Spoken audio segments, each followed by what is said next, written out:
So this is page number 1.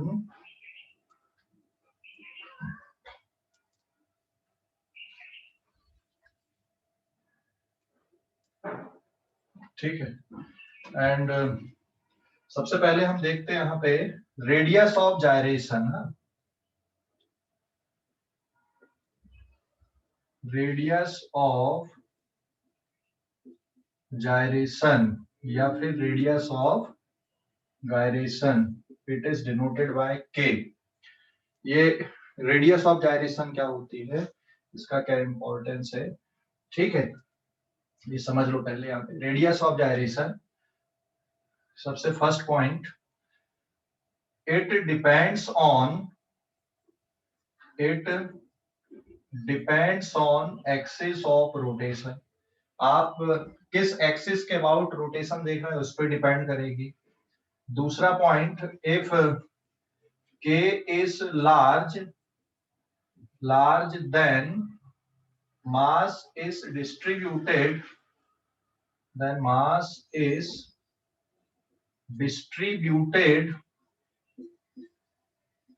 away from axis।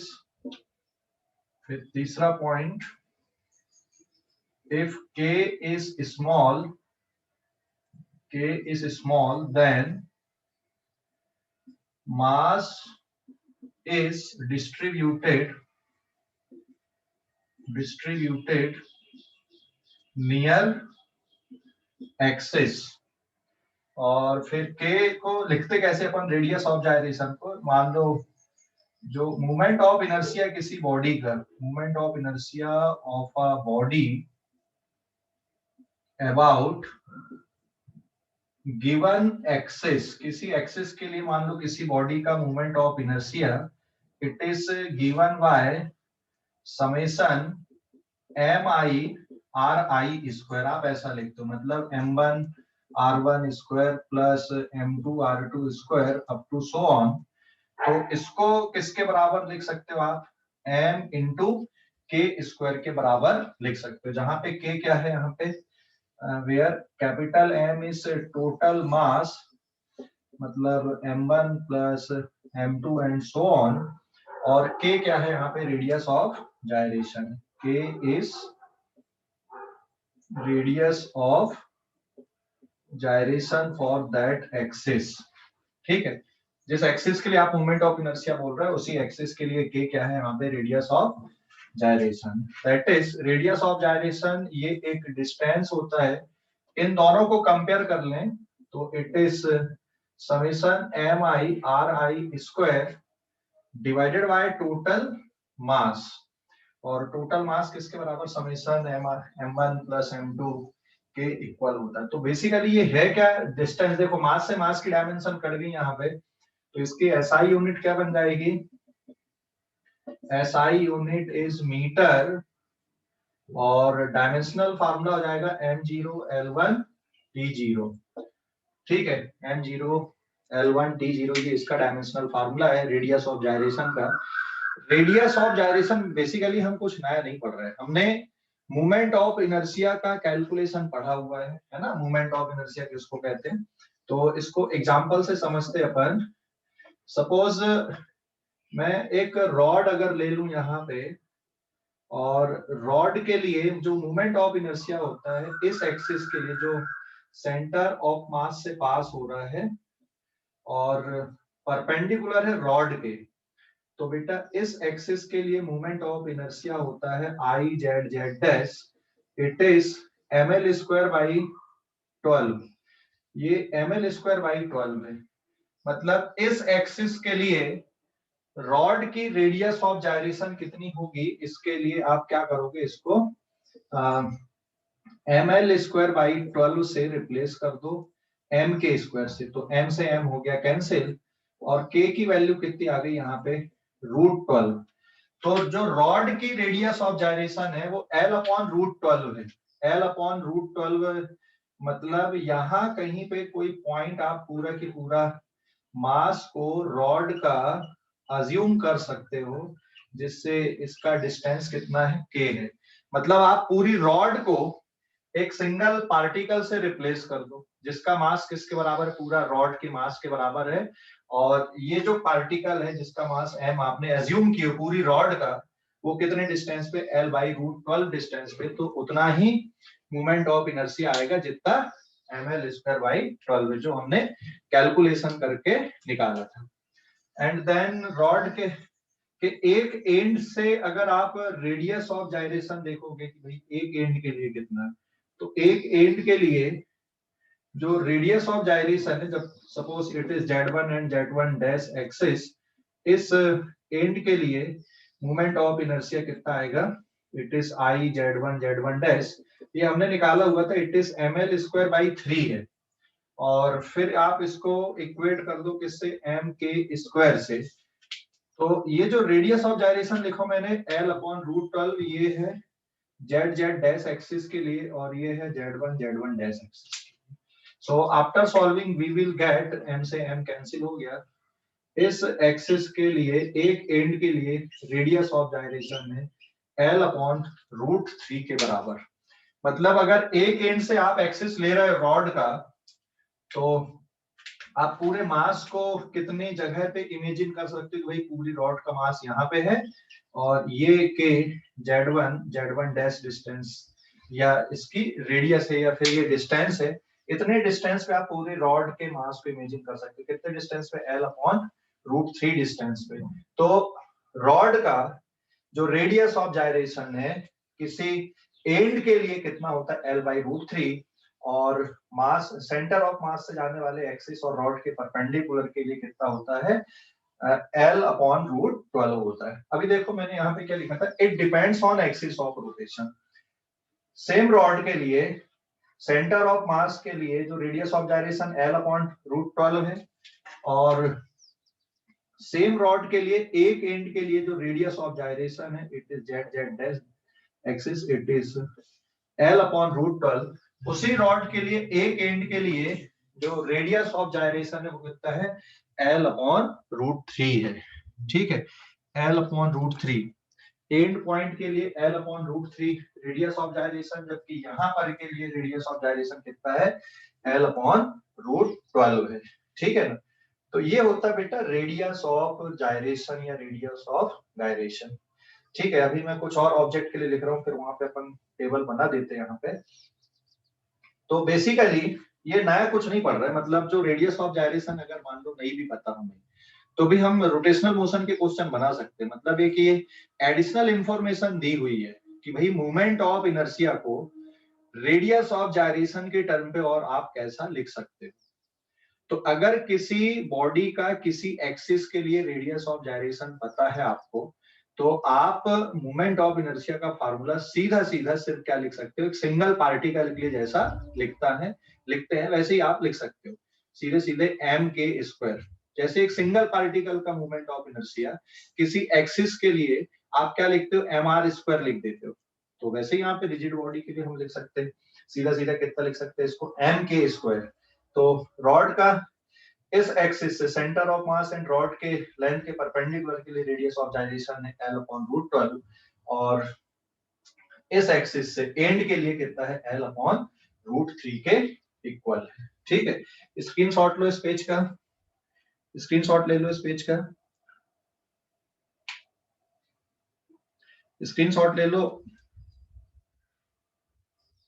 ले लिए, hello, screenshot ले लिए, स्क्रीनशॉट ले लिए क्या? Yes sir.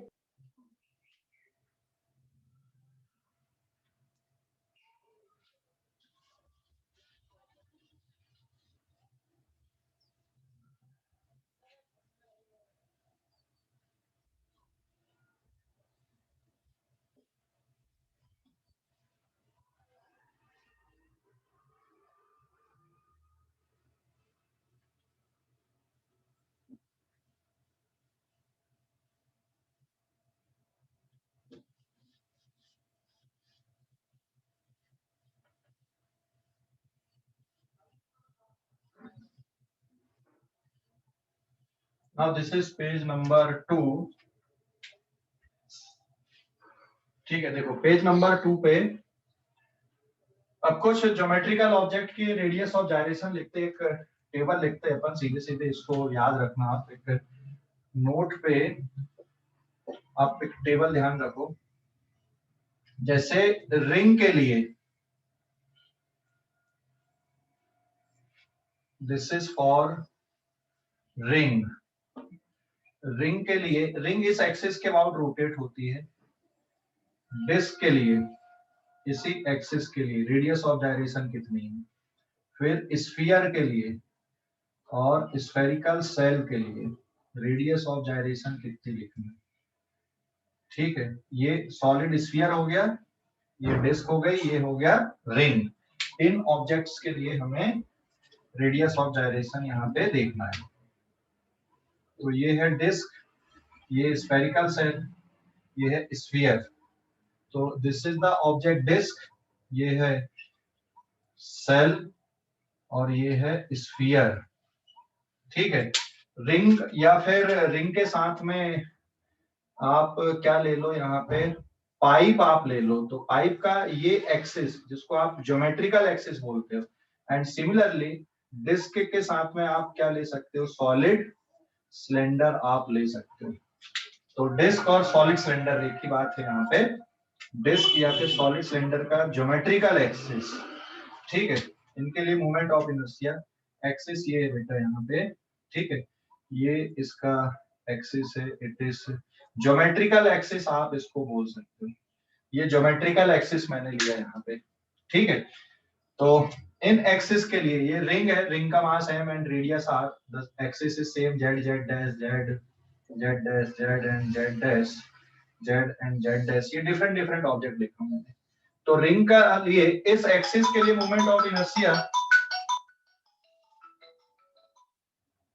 रिंग के लिए इस एक्सिस के लिए मोमेंट ऑफ इनर्शिया कितना होता है, एम आर स्क्वायर। इसको किससे इक्वेट कर दो, एम के स्क्वायर से। एम से एम कैंसिल हो गया, तो के की वैल्यू किसकी इक्वल आ गई यहाँ पे, आर की इक्वल आ गई। और यहाँ पे हम इन्हीं ऑब्जेक्ट के लिए एक रेशियो भी हम लिखते चलेंगे यहाँ पे कि इन ऑब्जेक्ट के लिए रेशियो कितना है यहाँ पे। ठीक है, ये ऑब्जेक्ट लिखे अपन ने यहाँ पे, और हमें एक और टर्म यहाँ पे चाहिए के स्क्वायर अपॉन आर स्क्वायर का रेशियो।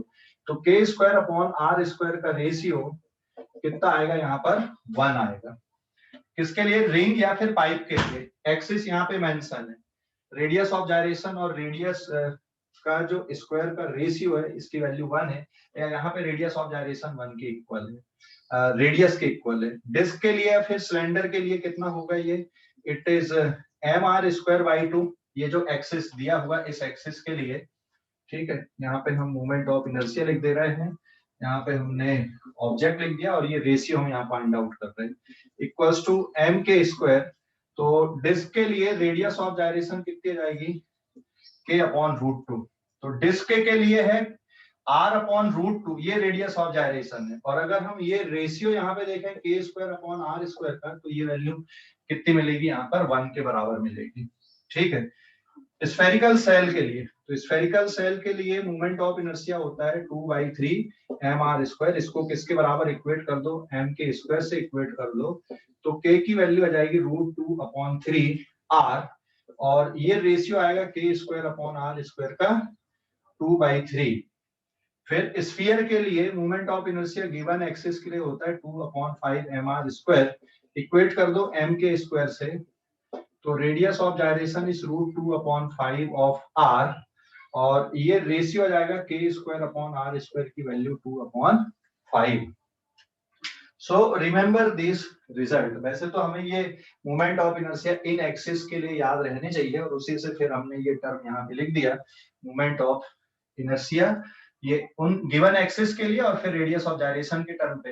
हर एक्सिस के लिए, किसी भी एक्सिस के लिए अगर आपको रेडियस ऑफ जायरेशन पता है तो सीधा आप एम के स्क्वायर लिखते हो। तो डिस्क का जो रेडियस ऑफ जायरेशन है इस एक्सिस के लिए, इस एक्सिस को क्या बोलेंगे, axis passing through centre of mass and perpendicular to plane of disc. इस एक्सिस के लिए कितना होता है, m r square by 2 moment of inertia होता है, रेडियस ऑफ जायरेशन कितना होता है, r अपॉन √2 होता है। एंड जो डेटा है, फिर बाकी के लिए मैंने लिखा। हमने मोमेंट ऑफ इनर्शिया ऑलरेडी पहले ही कैलकुलेट करना सीखा हुआ है, ठीक है। अब ये याद रखो, यहाँ पे k square upon r square का रेशियो आप इस तरह से लिख सकते हो, ठीक है। स्क्रीनशॉट ले लो इस पेज का, स्क्रीनशॉट ले लो इस पेज का, स्क्रीनशॉट ले लो, ले लिए स्क्रीनशॉट, ले लिए क्या, स्क्रीनशॉट ले लिए क्या? Yes sir. इसके बाद फिर हम आगे आते हैं पेज नंबर 3 पे।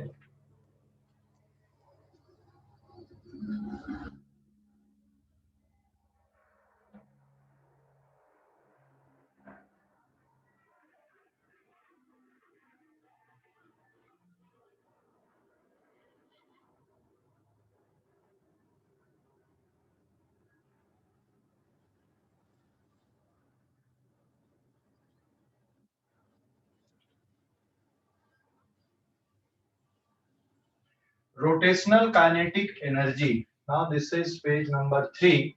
Rotational kinetic energy. Rotational kinetic energy. Now it is denoted by Kr.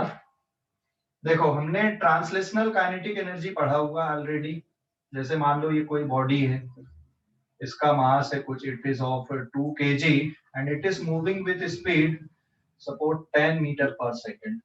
तो जो ट्रांसलेशनल काइनेटिक एनर्जी है kT, ये ट्रांसलेशनल काइनेटिक एनर्जी का फार्मूला होता है हाफ mv स्क्वायर या फिर p स्क्वायर अपॉन क्या लिखते हैं हम 2m के बराबर लिखते हैं, ठीक है। ये ट्रांसलेशनल काइनेटिक एनर्जी, ये मास और स्पीड के टर्म पे है और ये मोमेंटम और मास के टर्म पे कैसे आता है ये ऑलरेडी किया हुआ हमने, ठीक है।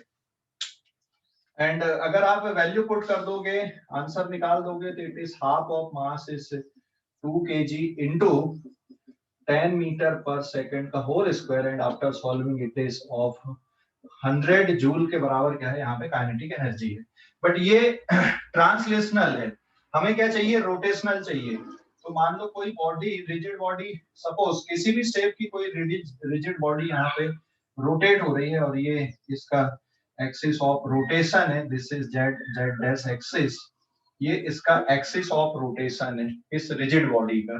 And now the rigid body is rotating with angular velocity omega. तो अब हम रोटेशनल काइनेटिक एनर्जी लिखेंगे kr।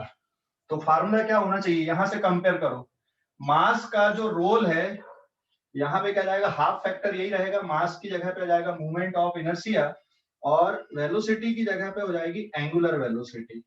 तो रोटेशनल काइनेटिक एनर्जी किसके इक्वल आ गया, half of I omega square के बराबर। और दूसरा टर्म यहाँ पे लीनियर मोमेंटम है, यहाँ पे एंगुलर मोमेंटम हो जाएगा और मास की जगह पे क्या जाएगा, I. What is I here, I is moment of inertia about axis of rotation, जिस एक्सिस के अबाउट बॉडी रोटेट हो रही है उसके अबाउट ये मोमेंट ऑफ इनर्शिया है। तो रोटेशनल काइनेटिक एनर्जी ये आ गई यहाँ पे, रोटेशनल काइनेटिक एनर्जी आपने ये लिख दिए। सो this is the formula for rotational kinetic energy, ये रोटेशनल काइनेटिक एनर्जी का फार्मूला है, ठीक है, ध्यान रखो। एंड अब मैं यहाँ पे एक एग्जांपल ले लेता हूँ यहाँ पे कॉन्सेप्ट को समझने के लिए। सपोज एक डिस्क, यहाँ पर कोई डिस्क सपोज रोटेट हो रही है इस तरह से, ठीक है, या फिर कोई सॉलिड सिलेंडर रोटेट हो रहा है, ठीक है। Now some solid cylinder is rotating about the this axis, ये क्या है यहाँ पे एक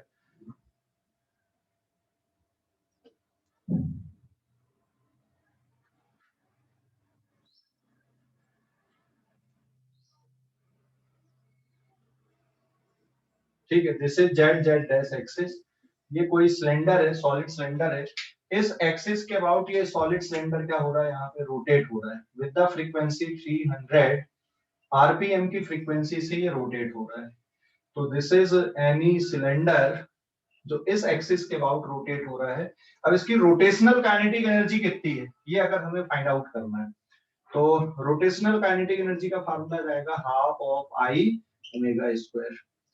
बेटा सिलेंडर का, सॉलिड सिलेंडर का जो मोमेंट ऑफ इनर्शिया होता है वो कितना होता है, हाफ ऑफ mr²/2 और ओमेगा स्क्वायर। सपोज इस सिलेंडर के लिए radius mass is 2 kg and radius is suppose 50 centimetre. ठीक है, तो 50 सेंटीमीटर मतलब 1/2 मीटर हो जाएगा। अब आप यहाँ पे वैल्यू पुट कर दोगे, हाफ ऑफ मास कितना हो गया 2 kg, रेडियस कितनी है 1/2 मीटर का whole square, whole divided by 2, ये वाला 2 फैक्टर और ये 2 काइनेटिक एनर्जी का।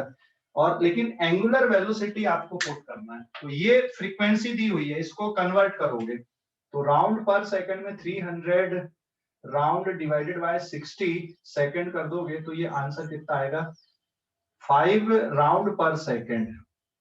और ओमेगा इक्वल्स टू होता है 2 पाई एफ, तो 2 pi into 5 it is 10 pi radian पर सेकंड। तो यहाँ पे आपको क्या पुट करना 10 पाई का होल स्क्वायर।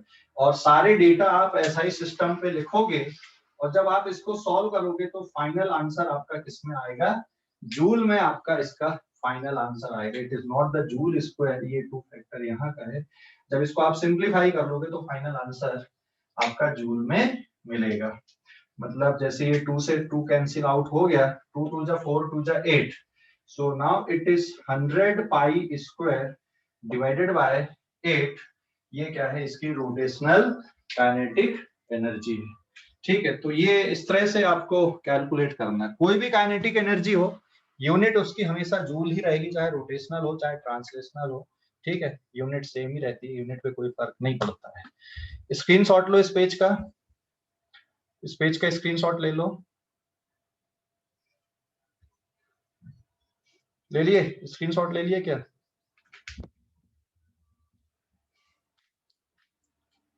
स्क्रीनशॉट ले लो इस पेज का।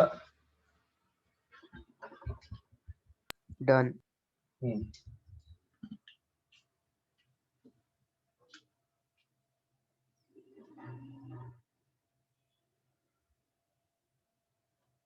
नेक्स्ट आते हैं अपन पेज नंबर 4 पे।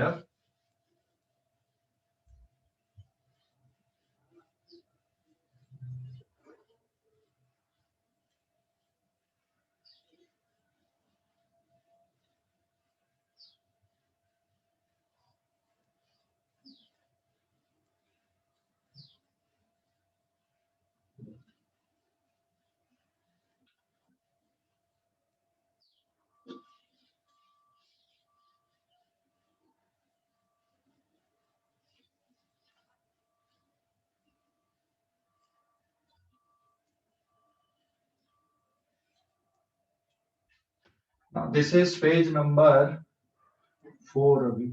ठीक है, पेज नंबर 4। अब मैं कुछ टर्म्स यहाँ पे लिख रहा हूं जो ट्रांसलेशनल मोशन और रोटेशनल मोशन के लिए अपन ने पढ़ा है, और उनको हम डायरेक्ट कंपेयर करते हुए लिखते चलेंगे ट्रांसलेशनल एंड रोटेशनल के लिए। ठीक है, translational motion and rotational motion. Now again it is translational motion and rotational motion. ठीक है, देखो अभी यहाँ पे जो टर्म्स हैं, सबसे पहले अगर हम मास देखें यहाँ पे मास m, रोटेशनल में यही काम कौन करता है, मोमेंट ऑफ इनर्शिया। जो काम ट्रांसलेशनल मोशन में मास का होता है, रोटेशनल मोशन में किसका होता है, मोमेंट ऑफ इनर्शिया का होता है। फिर जो टर्म आते हैं displacement, velocity, acceleration. Rotational motion में angular displacement, angular velocity and angular acceleration. तीसरा point linear momentum, it is product of mass into velocity. यहां पे होता है एंगुलर मोमेंटम, तो आई इंटू ओमेगा, ये रिजिड बॉडी के लिए लिखते हैं अपन एंगुलर मोमेंटम। या फिर angular momentum is also calculated as r cross p vector. ठीक है, एक तरीका ये भी और एक तरीका ये भी है। Moment arm into momentum. Force में आता है, यहाँ पे लिखते हैं अपन फोर्स को, मतलब न्यूटन सेकंड लॉ। मास एक्चुअल में न्यूटन सेकंड लॉ क्या है, delta p upon delta t है। और इफ मास इज कांस्टेंट अगर मास कांस्टेंट है तो net external force is mass into acceleration. यहाँ पर जो पॉइंट आता है न्यूटन सेकंड लॉ का, न्यूटन सेकंड लॉ यहाँ पे किस तरह से लिखते हैं अपन रोटेशनल मोशन में, यहाँ पे फोर्स है तो जो काम यहाँ पे फोर्स का वही काम यहाँ पे किसका होता है, टॉर्क का। तो नेट एक्सटर्नल टॉर्क जैसे delta P upon delta T है वैसे ही delta L upon delta T होता है, ठीक है। And if moment of inertia मतलब आई अगर कांस्टेंट है तो फिर net external torque is replaced by moment of inertia into alpha। यहाँ पे net external force mass into acceleration, यहाँ पे net external torque is I into alpha। And जो टॉर्क है, टॉर्क का कैलकुलेशन R क्रॉस F से भी करते हैं अपन। तो एक तो ये हो गया न्यूटन सेकंड लॉ यहाँ पे या ये, और कैलकुलेट आप मूवमेंट आर्म इनटू फोर्स से करते हो। अगर एंगुलर मोमेंटम में चेंज आपको पता चल रहा है कि किस रेट से एंगुलर मोमेंटम चेंज हो रहा है तो आप ऐसा कैलकुलेट कर लो, into movement arm into force से लिख दो। मूवमेंट ऑफ इनर्शिया कांस्टेंट है तो आप आई इनटू अल्फा लिख दो नेट टॉर्क को, ठीक है। फिर आते हैं फिफ्थ पॉइंट पे, वर्क डन। तो फोर्स इनटू डिस्प्लेसमेंट या फिर integration F dot D S. Rotational motion में जो वर्क डन का कैलकुलेशन होता है टाउ डॉट थीटा या फिर integration tau dot D theta. ये फार्मूला आप वर्क डन के कैलकुलेशन के लिए कब यूज करते हो, जब फोर्स कांस्टेंट होता है, और अगर फोर्स कांस्टेंट नहीं है तो इंटीग्रेट करते हो। वैसे यहाँ पे रोटेशनल मोशन में टाउ डॉट एंगुलर डिस्प्लेसमेंट ये कब यूज करोगे, जब टॉर्क कांस्टेंट है, और अगर टॉर्क कांस्टेंट नहीं है तो आप उसको इंटीग्रेट कर दो। फिफ्थ पॉइंट आते हैं अपन इंपल्स। इंपल्स, इंपल्स मतलब होता है फोर्स इनटू टाइम इंटरवल, या फिर फोर्स को delta P upon delta T लिखते हो इनटू डेल्टा टी। ये टर्म हो गया कैंसिल, तो इंपल्स किसके बराबर बच रहा है, डेल्टा टी। और एंगुलर इंपल्स ये किसके बराबर होता है, सिंबल सेम ले रहे हैं यहाँ पे इंपल्स के लिए। ये एंगुलर इंपल्स या रोटेशनल इंपल्स है, it is torque into time interval, और torque delta L upon delta T into delta T लिख रहे हैं। तो ये चेंज इन एंगुलर मोमेंटम बन जाता है। तो ये चेंज इन एंगुलर मोमेंटम, ये change in momentum impulse. And sixth point power. Power की बात अगर अपन करें तो power equals to work done upon time, और इंस्टेंटेनियस पावर आप किसके बराबर लिखते थे यहाँ पे, एफ डॉट वी के बराबर आप लिखते थे, it is F dot V. तो यहाँ पे जो पावर का कैलकुलेशन आएगा again it is work done upon time, और instantaneous power it is tau dot omega. तो टाउ डॉट ओमेगा से इंस्टेंटेनियस पावर लिखोगे, टाउ डॉट ओमेगा, यहाँ पे इंस्टेंटेनियस पावर इस तरह से लिखा जाएगा रोटेशनल मोशन पे, ठीक है। स्क्रीनशॉट लो इस पेज का। तो जो हमने ट्रांसलेशनल मोशन के लिए पढ़ा है सब कुछ किसके लिए भी रहता है, रोटेशनल मोशन के लिए भी बिल्कुल आइडेंटिकल होता है, बिल्कुल वैसे ही कैलकुलेशंस होते हैं, ठीक है। स्क्रीनशॉट ले लो इस पेज का, स्क्रीनशॉट लो। हर एक टर्म अपन ने पढ़ लिए यहाँ पे, हाँ। बस पावर में भी कुछ नहीं करना, टॉर्क का और वर्क डन कैलकुलेट करो डिवाइडेड बाय टाइम कर दो, या फिर इंस्टेंटेनियस पावर चाहिए तो टाउ डॉट ओमेगा कर लो। तो बिल्कुल वैसे के वैसे ही टर्म चल रहे हैं। स्क्रीनशॉट लो इस पेज का, स्क्रीनशॉट ले लो। Done.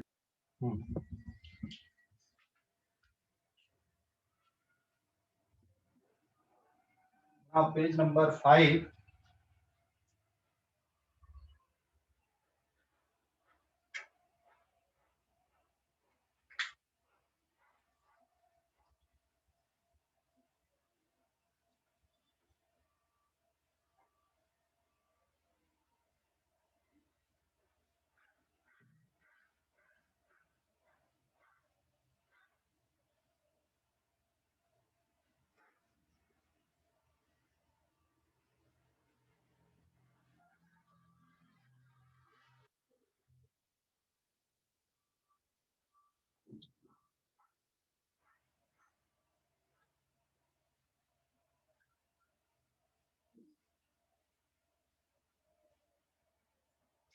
Now page number 5। अभी जैसे हमने वहां पे कंजर्वेशन ऑफ मैकेनिकल एनर्जी पढ़े थे, वैसे यहां पर भी आएगा conservation of mechanical energy. Conservation of mechanical energy, इसके कैलकुलेशंस कैसे करना है। तो यहाँ पे लिख रहा है अपन, इफ इन अ सिस्टम और body only work is done by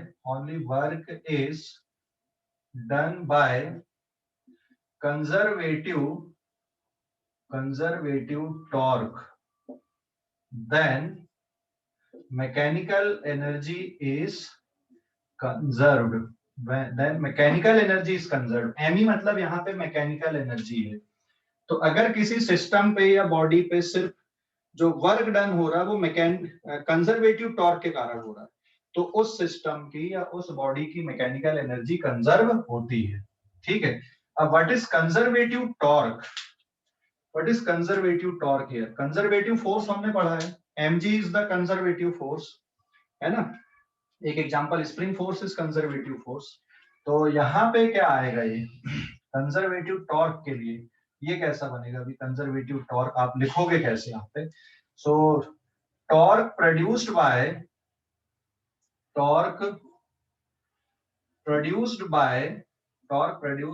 conservative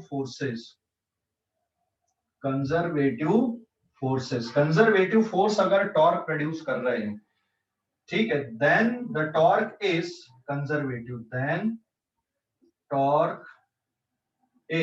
conservative. तब हम ये बोलेंगे कि हाँ ये टॉर्क कैसा है? कंजर्वेटिव टॉर्क है।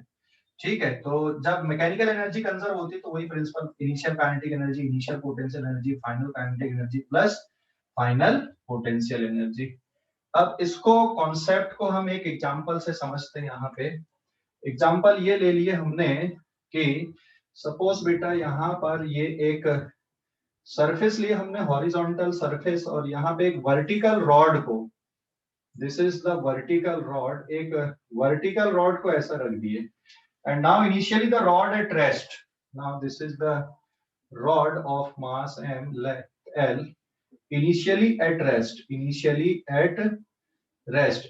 rest पे, ये यहाँ कहीं पे इसका सेंटर ऑफ मास है। अब इसको थोड़ा सा धक्का देकर अगर आप छोड़ दोगे तो क्या होगा? ये जो रॉड है ये गिरेगी, यहाँ पे इस तरह से रोटेट होके आएगी, है ना। जैसे इसको धक्का देके छोड़ोगे ये ऐसी गिरेगी ये रॉड। समझ गए कि नहीं? जैसे अगर हम इसको धक्का देके छोड़ देंगे, रॉड रोटेट करेगी यहाँ पे। ठीक है। जैसे ये रॉड है, यहाँ पे हमने इसको अटैच कर दिए और यहाँ से अगर आप छोड़ोगे तो ये ऐसे रोटेट करेगी।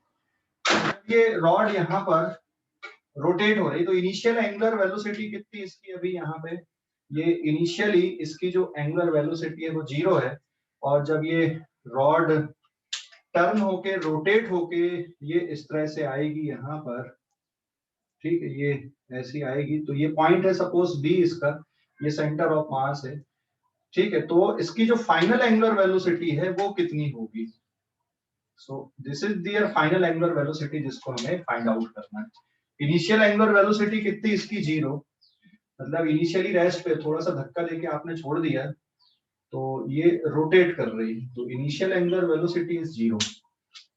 तो इस पे देखो, रोटेट करने के लिए कौन सा फोर्स रिस्पॉन्सिबल या कौन सी एनर्जी किस में कन्वर्ट हो रही है? mg कैसा लग रहा है यहाँ पे नीचे? तो ये एक्सिस मैंने ले लिया जिसके अबाउट ये रोटेट हो रही है ना।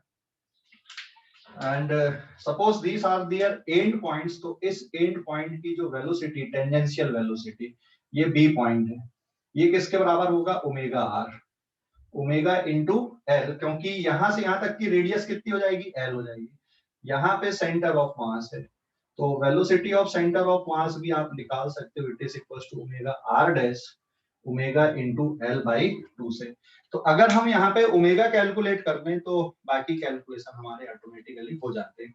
तो इस पे देखो, इस एक्सिस के अबाउट, मतलब जेड जेड डैश एक्सिस के अबाउट टॉर्क कौन प्रोड्यूस कर रहा है?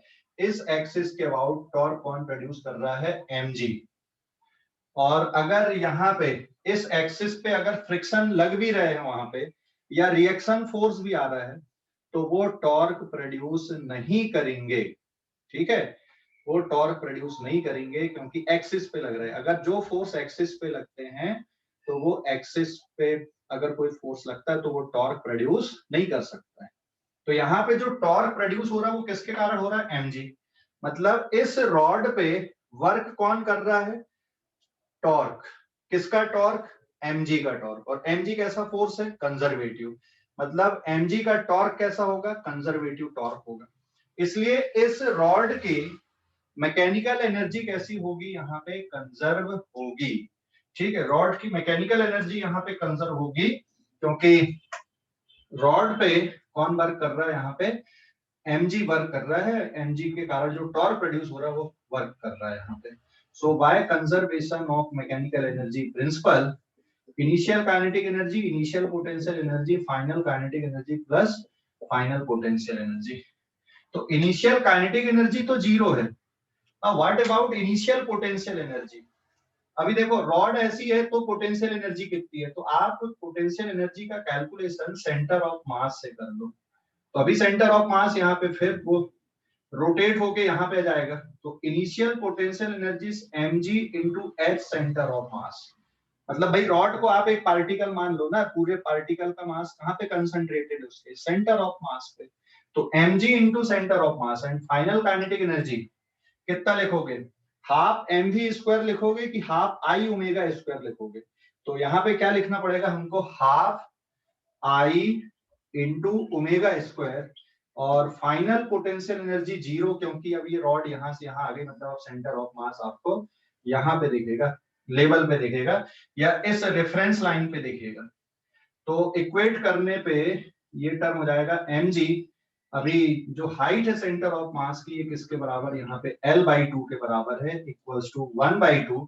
एंड रॉड का मोमेंट ऑफ इनर्शिया इस एक्सिस के अबाउट, एक एंड के अबाउट रॉड का मोमेंट ऑफ इनर्शिया कितना होता है? It is ml²/3 into omega square. और जब आप इनको सिंप्लीफाई कर दो, m से m कैंसिल हो गया, ये 2 से 2 कैंसिल हो गया, एक l से एक l कैंसिल हो गया, तो ओमेगा की वैल्यू यहां पर आ जाएगी इधर पे 3g रूट के अंदर 3g divided by l। This is the angular velocity, root over 3gl। ये एंगुलर वेलोसिटी है किसकी? रॉड की। और अगर आपने एंगुलर वेलोसिटी निकाल ली है तो ये टेंजेंशियल वेलोसिटी भी आप फाइंड आउट कर सकते हो। ठीक है, स्क्रीनशॉट ले लो इस पेज का, इस पेज का स्क्रीनशॉट ले लो। समझ गए? कैलकुलेशन समझ गए? स्क्रीनशॉट ले लो इस पेज का, कैलकुलेशन समझ गए? Yes. स्क्रीनशॉट ले लो इस पेज का।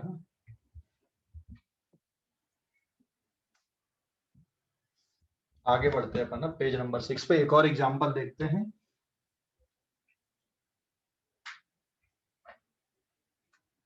Page number 6।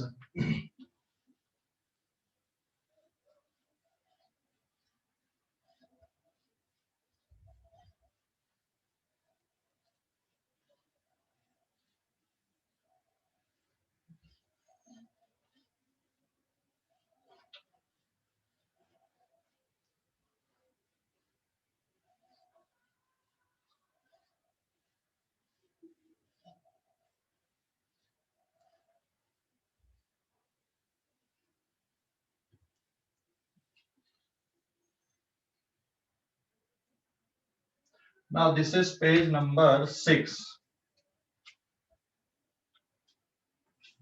पेज नंबर 6 एक और एग्जांपल हम देखते हैं यहाँ पे।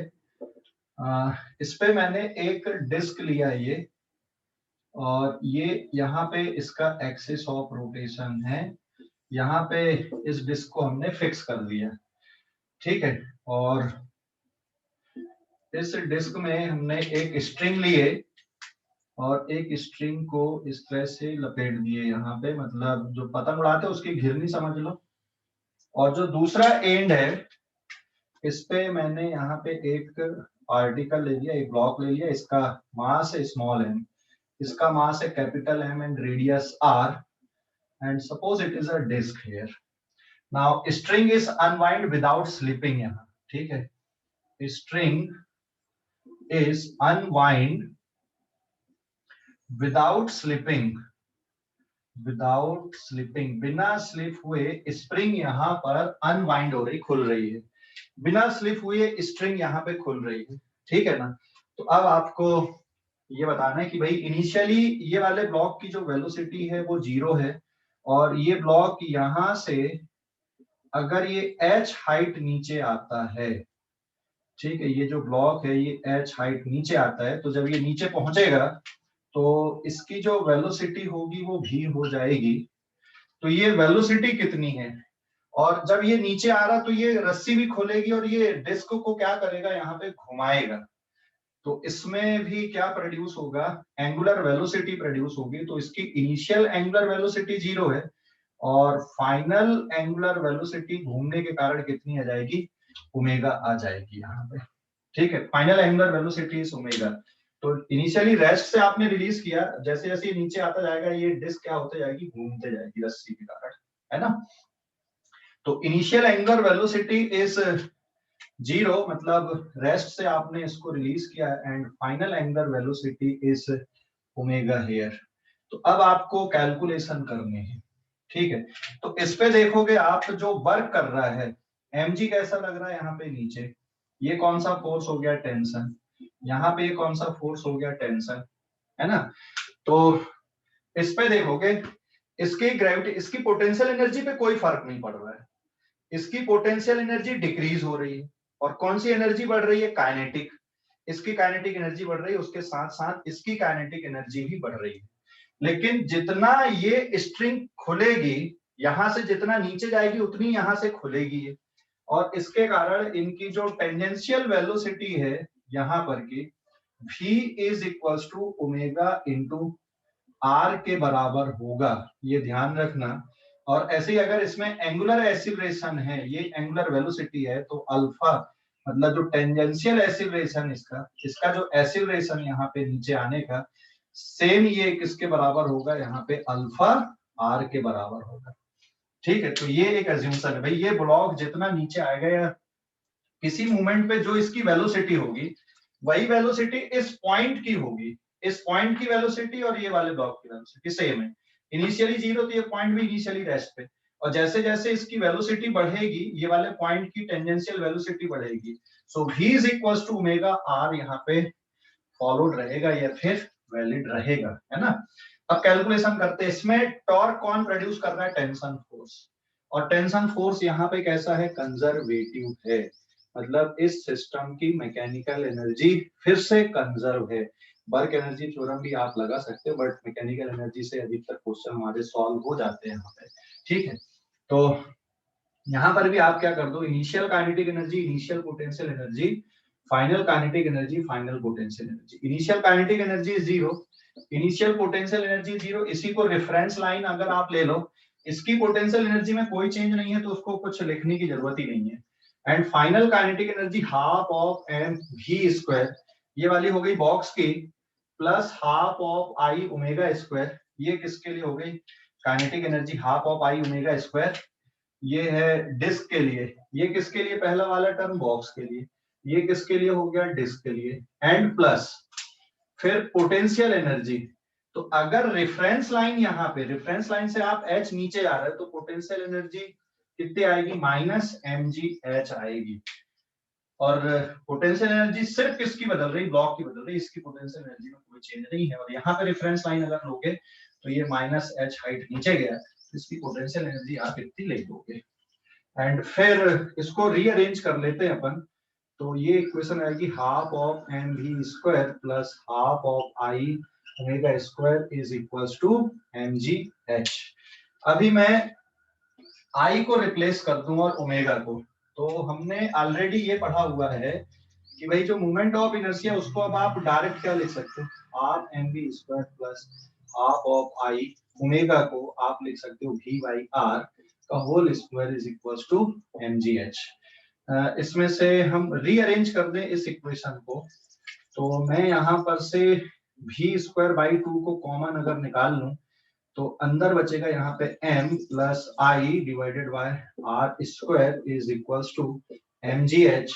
So the speed will be given by under root 2 times mgh divided by ये वाला टर्म हो जाएगा m plus I upon r square. ठीक है, ये यहाँ पे आ गया. अगर ये डिस्क है तो फिर आपका मोमेंट ऑफ इनर्शिया पता ही है. यहाँ पे आप मोमेंट ऑफ इनर्शिया कितना लिख सकते हो. अगर ये डिस्क है तो इसका जो मोमेंट ऑफ इनर्शिया है ये किसके बराबर हो जाएगा, इस एक्सिस के लिए डिस्क का moment of inertia mr square हो जाएगा. तो आप वो वैल्यू पुट करके कैलकुलेशन कर सकते हो. और अदरवाइज मास भी पता होना चाहिए, तो सिर्फ न्यूमेरिकल डेटा पुट करके आप आंसर निकाल सकते हो. बट द फार्मूला आपको कुछ इस तरह से मिलेगा यहाँ पे. ठीक है, स्क्रीनशॉट ले लो इस पेज का, इस पेज का स्क्रीनशॉट ले लो, इस पेज का स्क्रीनशॉट ले लो.